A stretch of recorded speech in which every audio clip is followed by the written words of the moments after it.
Story with Binaca. सुनिए कहानी Binaca की जुबानी। हाजिर है हबीब कैफी की कहानी तमन्ना खानम।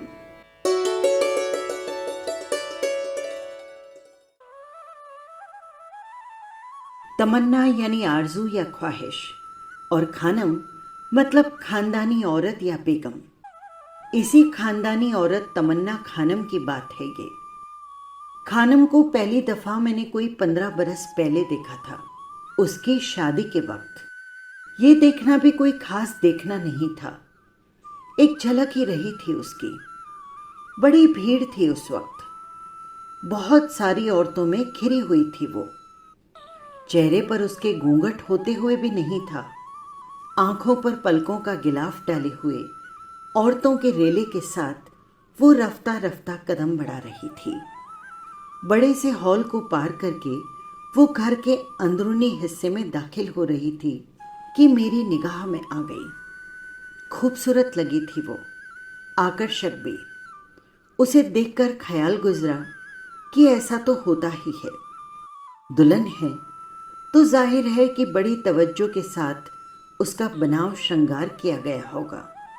मेकअप भी इसी अंदाज का होगा। हो सकता है कि वो ज़्यादा खूबसूरत न हो और मेकअप वगैरह के सबब ही दिलकश लग रही हो। बहरहाल तमन्ना खानम उस शानदार कोठी की बहू बन गई थी। बहू घर में आई तो सास जैसे निहाल हो उठी। बड़ी मिन्नतों और समझाइश के बाद बेटा जुबैर शादी के लिए राजी हुआ था। बेटा, कौन है मेरा इस दुनिया में? एक ही तो हो तुम मेरे लाल। वकालत तुम्हारी अल्लाह के करम से खूब अच्छी चलने लगी है। यूं भी घर में किसी चीज की कमी नहीं है। माशाअल्लाह, ये शानदार कोठी है, कार है, रुपया पैसा वाले तुम्हारे खूब छोड़ गए हैं। कमी है तो बस एक अदद दुल्हन की, और नहीं तो क्या। वो आई तो आंगन में किलकारियां भी गूंजे। कितने तो रिश्ते आए, एक से बढ़कर एक, लेकिन एक तुम हो कि मेरी एक नहीं सुनते। मान भी जाओ बेटा, शादी बना लो तो घर में बहू और पोते पोतियों को देखने के बाद रूह भी आसानी से परवास करेगी मेरी। और आखिर एक दिन जुबैर ने अपनी मां के आगे सिर झुका ही दिया। शादी के लिए वो राजी हो गया। बहू तो घर में आई, लेकिन पोते या पोती का मुंह देखने से पहले ही बुढ़िया दुनिया से ही रुखसत हो गई। जुबैर की शादी को 3 महीने होते न होते ये हादसा हो गया था। इस तरह उस कोठी में अब जुबैर और तमन्ना खानम के अलावा बहुत पुरानी नौकरानी नूरैन ही रह गई। नूरैन का भी यहाँ पक्के तौर पर रहना नहीं था। वो भी घर गृहस्थी वाली थी और उसे अपने घर भी जाना होता था।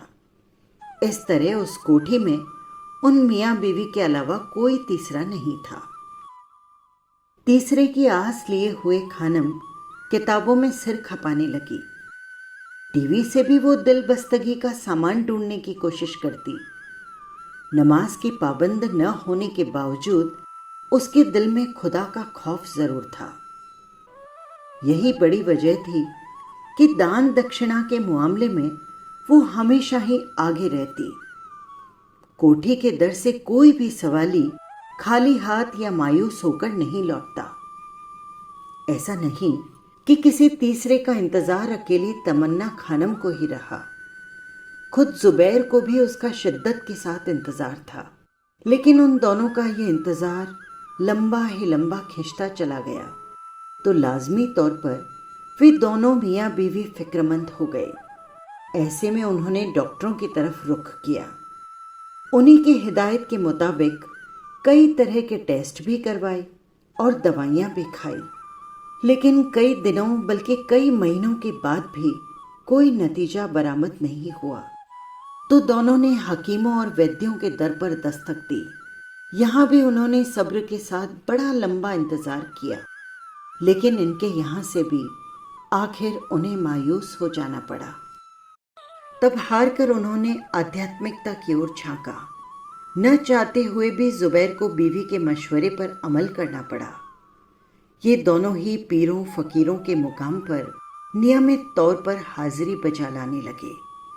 साधु बाबाओं के आशीर्वाद से भी उन्होंने गुरेज नहीं किया, लेकिन कुल मिलाकर नतीजा वही, सिफर और औलाद से महरूमी।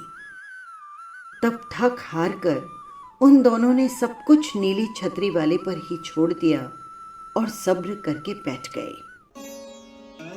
कोई और बात होती तो सब्र उम्र भर के लिए भी हो सकता था, लेकिन मामला औलाद का था और जुबैर से ज्यादा तमन्ना खानम इस बारे में फिक्रमंद थी। ये एक स्वाभाविक सी बात भी थी कि औरत खुद को उस वक्त ही मुकम्मल मानती है जब वो मां बन जाती है। होते होते उन दोनों की शादी को एक दहाई का अरसा गुजर गया और तमन्ना खानम 30 के पेटे में आ गई, लेकिन हालात में किसी भी किस्म की तब्दीली देखने में नहीं आई। उस शानदार कोठी का आंगन किसी बच्चे की किलकारी से महरूम था, सो महरूम ही रहा।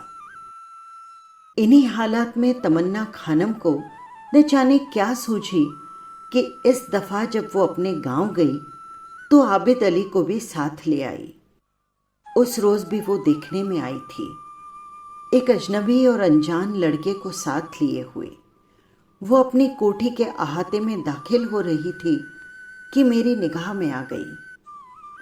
सिर पर उसके दुपट्टा था, लेकिन चेहरा खुला था।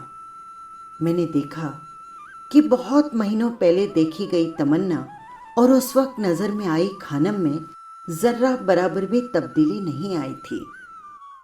पहले ही की तरह वो खूबसूरत और दिलकश थी, बल्कि उस रोज उसके चेहरे से इत्मीनान भी झलक रहा था। देखते ही देखते वो थोड़े से सफर के सामान के साथ आबिद अली को लिए हुए सद्र दरवाजे से कोठी में दाखिल हो गई। आबिद अली, इस नाम का पता बाद में चला। लोगों ने पहले पहल ये समझा कि ना औलाद जुबैर और तमन्ना खानम के यहाँ शायद गोद लेने जैसा मामला हुआ है, लेकिन करीब करीब जवान हो चले आबिद अली को गोद लेने की बात जल्दी ही गलत साबित हो गई। लोगों ने बहुत जल्दी जान लिया कि उसकी हैसियत एक घरेलू नौकर से ज्यादा नहीं है। ये बात समझ में भी आती थी। कोठी के अंदर खानम की मदद के लिए नूरैन थी और बाहर के दीगर काम की जिम्मेदारी आबिद अली की हो रही। इस बात की तस्दीक भी बहुत जल्दी हो गई जब आबिद को लोगों ने दौड़ दौड़ कर काम करते देखा। घंटों का काम मिनटों में निपटा डालने वाला ये देहाती रिवायती सफ़ेद सलवार कमीज में हमेशा ही मुस्कुराता हुआ नजर आता। उसकी इस मुस्कान की मजबूती का पता उस रोज चला जब वो अपने हाथ और सिर पर पट्टियां बांधे नजर आया था। किराने की दुकान पर आबिद अली बड़ा सा थैला लिए हुए पर्चे के मुताबिक सामान लेने की तैयारी में था कि किसी ने उसे मुखातिब करके पूछ लिया, ये पट्टियां कैसे बन गई तुम्हारे? जवाब में अपनी उसी मुस्कान के साथ वो बोला, उन्होंने कहा है कि कोई पूछे तो बोल देना कि गिर पड़ा। और वो फौरन ही सौदा सल्फ लेकर कोठी की तरफ निकल गया। आबिद अली के जवाब ने कई सवाल खड़े कर दिए। सबसे पहला और अहम सवाल तो यही था कि किसने उससे ये कहा कि कोई पूछे तो बोल देना कि गिर पड़ा था? जुबैर ने उसके मुंह में ये अल्फाज भर दिए थे या तमन्ना खानम ने उसे ताकीद की थी? असल बात क्या थी? क्या वाकई वो गिर पड़ा था या उसकी जबरदस्त पिटाई हुई थी? पिटाई अगर हुई थी तो किसने और क्यों की थी? उन्होंने कहा है, इसका क्या मतलब हुआ? क्यों उसने इतना सा कहकर भी बहुत कुछ कह डाला? क्या वो इस कदर भोला और मासूम है या कम अक्ल अथवा मंद बुद्धि है? इसी तरह के कुछ और सवाल भी थे जिनके जवाब न होने के कारण सिर्फ अंदाजे ही लगाए जा सकते थे। बहुत सारे सवाल छोड़कर ये मामला अभी ठंडा पड़ा ही था कि फिर एक नई बात पैदा हो गई। यूं देखा जाए तो खास कुछ भी नहीं था। दिगर जरूरी सामान के साथ सिले सिलाई कपड़ों का घर में आना कोई नई बात नहीं थी, लेकिन ये बात समझ में नहीं आ रही थी कि पूरी तरह से फैशन में आ चली जगह जगह से फटी हुई जीन्स की पैंट और इसी से मैच करता हुआ कीमती कमीज किसके लिए था। वकील बहादुर जुबैर को किसी ने ऐसा लिबास पहने नहीं देखा था, और कोठी में आबिद अली के अलावा कोई तीसरा मर्द नहीं था। तो क्या इस शरीफ और मासूम देहाती के हिस्से में ये कीमती लिबास आ रहा है? हो सकता है कि उन दोनों ही मियाँ बीवी को उस पर तरस आ गया हो और उसे ऐसे कीमती लिबास में देखना चाहा हो, लेकिन नहीं, ये अंदाजा भी यूं गलत साबित हो गया कि आबिद अपने उसी रिवायती लिबास सलवार कमीज में ही नजर आता रहा। तब ख्याल गुजरा कि ये पैंट शर्ट शायद किसी करीबी रिश्तेदार के लिए हो, तोहफे के तौर पर। आधुनिकतम फैशन वाला मर्दाना लिबास अभी पहले ही बना हुआ था कि फिर एक नई बात कोठी के ताल्लुक से सामने आई। निहायती कीमती शराब और किंग साइज सिगरेट के पैकेट उस कोठी में देखे गए। ये भी बड़ी हैरत बल्कि चिंता की बात थी। वजह इसकी ये थी कि जुबैर भले ही रोजे नमाज का पाबंद नहीं था, फिर भी उसे किसी ने आज तक ऐसी हराम और नापाक चीजों के करीब जाते नहीं देखा था। ऐसी चीजों से किसी की मेहमान नवाजी का भी सवाल पैदा नहीं होता। तो फिर तमन्ना खानम का इनसे क्या ताल्लुक? क्यों ये चीजें कोठी के अंदर दाखिल हुई? कौन इन्हें इस्तेमाल करने वाला ठहरा? पिछले कई एक अहम सवालों की कड़ी में ये एक नया सवाल भी जुड़ गया। तो बात क्या यहीं तक रही? कोठी के ताल्लुक से क्या अब कोई नया सवाल पैदा नहीं होगा? लेकिन वो जो सवालों का सिलसिला जारी था सो जारी ही रहा। अब की बार कोठी के ताल्लुक से कोई सवाल नहीं था, बल्कि एक वारदात हवा में गश्त करने लगी थी। सुनने वालों ने इस वारदात के बारे में सुना तो हैरत में पड़ गए। उन्होंने सोचा, क्या ऐसा भी हो सकता है? कुछ लोगों का ख्याल था कि ये हवाई बात है, महज उड़ाई हुई बात, और इसमें कोठी के किसी दुश्मन का हाथ है। वकील जुबैर खान के किसी हारे हुए फरीक की ये कारस्तानी हो सकती है, और नहीं तो क्या, वरना खानदानी और इज्जतदार शरीफों के बारे में ऐसा तो सोचना भी गुनाह है। लेकिन खानों में बट चुके लोगों में से कुछ का ख्याल ये था कि बात 100% सच है। कुछ लोग कसम खाकर इसकी सच्चाई पर अड़े हुए थे। दोनों तरफ से कुछ लोग नमक मिर्च लगाकर और चटकारे ले लेकर इस वारदात पर बात करते हुए मजे ले रहे थे। कोठी के अंदर की हकीकत जबकि ये थी कि न तो जुबैर और न तमन्ना खानम को ही ऐसी खुराफाती बातों का इल्म था, और न ही घर की पुरानी नौकरानी नूरैन को कुछ पता था। रही बात आबिद अली की, तो हमेशा ही मुस्कुराते रहने वाला और कम कम बोलने वाला ये मंद बुद्धि खामोश बना रहा। कोठी के अंदर क्या हुआ था आखिर? कोठी के अंदर उस रोज दोपहर में जो कुछ भी हुआ वो मैं आप लोगों को बता सकता हूं, कहकर गप्पोड़े ने अपने इर्द गिर्द के लोगों को देखा। उसे ये देखकर खुशी हुई कि वहां मौजूद तमाम लोग उस रोज दोपहर का हाल हवाल जान लेने के लिए बेताबी की हद तक जिज्ञासु थे। गप्पे हाँकने में तो तुम्हारा जवाब नहीं, असल नाम तुम्हारा बहुत कम लोग जानते हैं। यही तो वजह रही कि तुम गप्पोड़े कहलाते हो। चलो आज एक गप और सही, हम सच समझकर ही सुन लेते हैं। और नहीं तो क्या। हाँ, तुम्हारी एक बात का तो जवाब ही नहीं है, वो ये कि गप भी तुम इस कदर सलीके से रखते हो कि यकीन कर लेने को जी करता है। सच। इसी किस्म के कुछ दिगर जुमले भी कानों में पड़े तो उसने इसे अपनी बेइज्जती जाना और उसी दम पलट कर कहा, ठीक है, मैं खामोश ही रहता हूं। मुझे क्या पड़ी है कि मैं किसी के फटे में टांग अड़ाऊं। अम्मा कह भी चुको यार, वरना हाजमा खराब हो रहेगा। दबी जुबान में कोई बोला तो गप्पोड़े ने घूर कर उसे देखा। क्या कुछ मुझसे कहा गया है? ठीक से न सुनने के सबब से उसने जान लेना चाहा। नहीं नहीं, किसी ने कुछ नहीं कहा, आप कहिए। वही साफ साफ बोला। ठीक है, तो मैं कहता हूं, आप सुनिए। उसने कहना शुरू किया। हुआ क्या था, वो खुशनुमा मौसम की भरी दोपहर का वक्त रहा। वकील जुबैर कोर्ट गया हुआ था। नौकरानी नूरैन भी जरूरी काम निपटाकर अपने घर को जा चुकी थी। कोठी के अंदर आबिद अली अपने रिवायती सफेद लिबास में था, लेकिन तमन्ना खानम इस वक्त उम्मीद के खिलाफ लिबास में थी। जगह जगह से फटी हुई और बहुत पहले ही फैशन में आ चुकी जीन्स की पैंट और शर्ट। जो बात उठने के बाद दबकर रह गई थी, वो आज पूरी तरह उजागर हो चली थी। क्या बात कर रहे हो तुम? बेसब्रे किस्म के एक शख्स ने दखल दिया। तौबा तौबा, अरे तौबा का मौका तो अब है कि कीमती अंग्रेजी बोतल और किंग साइज सिगरेट का राज भी जाहिर हो गया। ऐसा नहीं हो सकता, सफेद झूठ है ये। सुनने वालों में से इस दफा 2 लोगों ने एतराज किया तो गपोड़े ने पहले की ही तरह खुद के खामोश हो रहने की बात कही।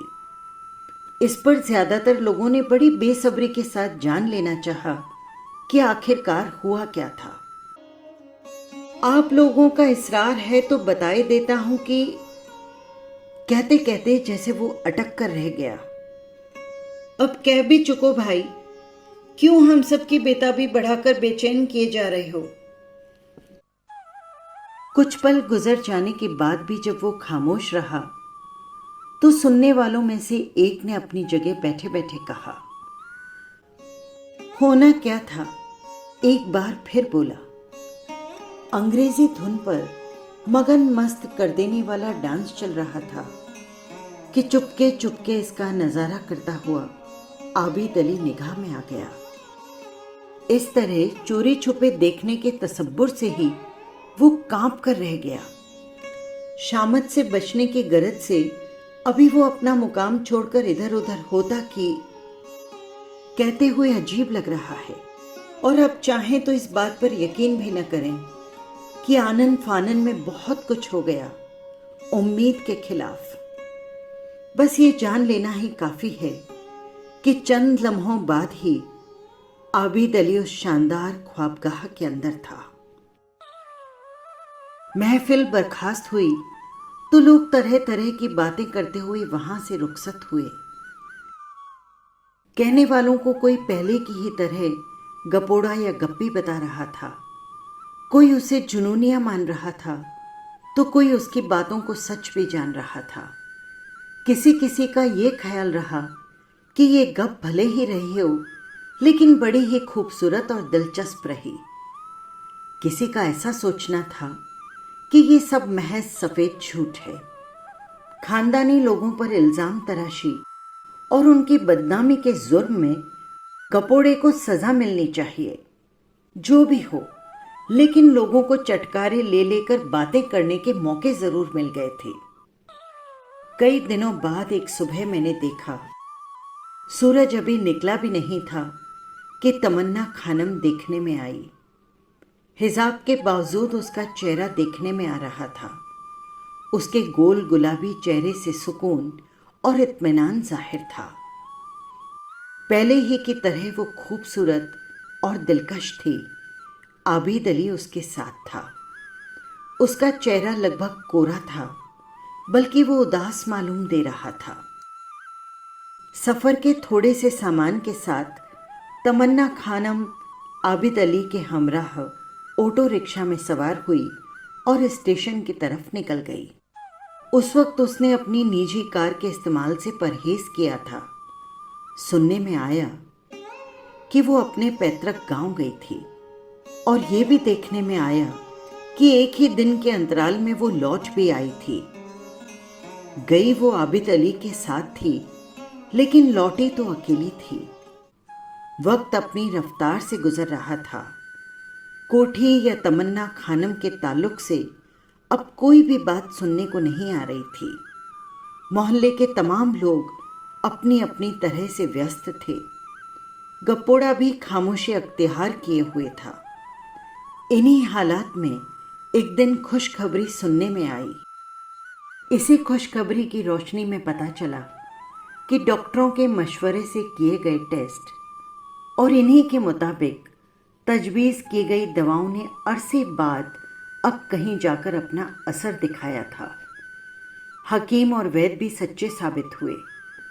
उनकी राय से ली गई जड़ी बूटियों वाली दवाओं ने भी काम कर डाला। यहाँ तक कि पीरों फकीरों की दुआएं और बाबाओं के आशीर्वाद भी काम के रहे। और ये बात उजले दिन की तरह जाहिर हो गई कि तमन्ना खानम उम्मीद से है। उसका पैर भारी हो चला था।